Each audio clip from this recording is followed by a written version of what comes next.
Would the Prime Minister condone having a Christmas party?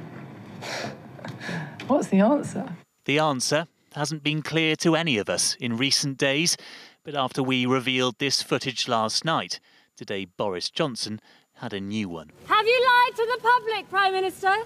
He was never going to respond to that question, but coming to Parliament to face more from the Labour leader this lunchtime, he offered words almost never uttered here, an apology. I understand and share the anger up and down the country at seeing Number 10 staff seeming to make light of lockdown measures.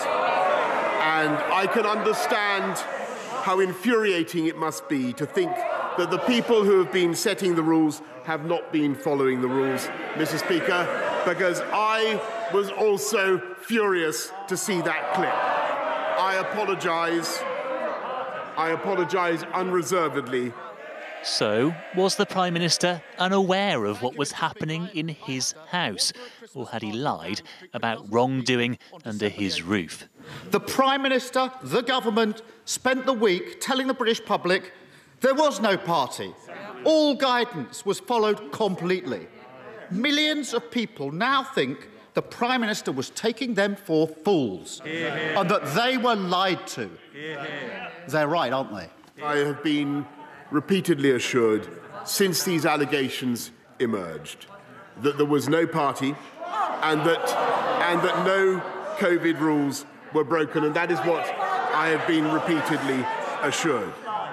But this video suggests otherwise. His fictional party was a business meeting. And it was not socially distanced. In it, the Prime Minister's advisor, Allegra Stratton, jokes about a Christmas party with colleagues last year as London was in lockdown. Today, she took a very different tone as she resigned. My remarks seemed to make light of the rules that people were doing everything to obey. That was never my intention.